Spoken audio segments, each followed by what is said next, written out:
NewsNation Law and Justice contributor, former FBI agent Jennifer Coffindaffer, NewsNation National Security contributor, former CIA and FBI Special Agent Tracy Walder. Thank you both. Tracy, this guy, what is the chance that he's a wacko? What is the chance that he is a wake-up call that we have to start pointing the fingers in the right direction of real threats to our leaders? Well, thank you so much for having me, Chris. I could not agree with you more. And I feel like I'm banging my head against the wall most of the time about Iran. Iran is the issue here, 100%. I sat at CIA headquarters before, during, and after September 11th, and Iran has always been a problem. However, we really have turned a blind eye. And if we look at this individual, Marchand, and how he came into the United States, he didn't come from Iran. Iran was smart enough to know not to send someone from their country. He actually transited through Istanbul, which is not a country that would have raised our radars. And so we really need to start thinking about this type of enemy and this kind of one-off attack that they're doing.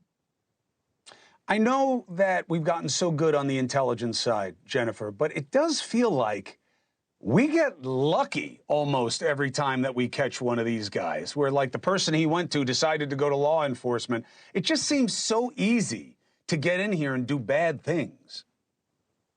It is easy, Chris. And fortunately, Iran and these sorts of attacks are the #1 priority of the FBI. And I think that is in large part why so many of these are foiled, so many that the public doesn't even see. In this case, though, I do agree. And in many cases, I'd rather be lucky than good when doing law enforcement because we got lucky on this one.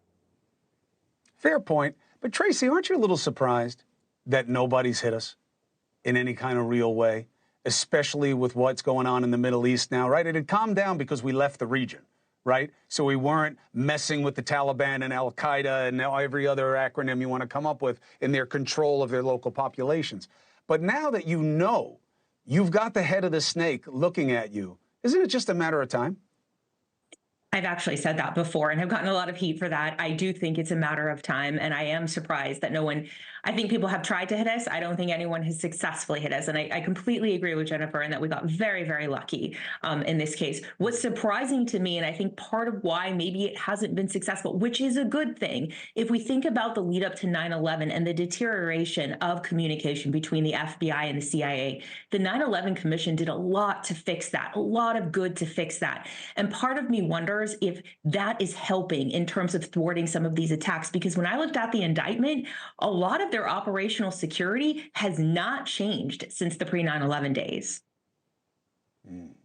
Tracy, Jennifer, thank you both for the perspective and the straight talk. Hey, thanks for watching. Go to joinnn.com to find NewsNation on your screen. And don't forget, click the red subscribe button below to get more of NewsNation's fact-driven, unbiased coverage.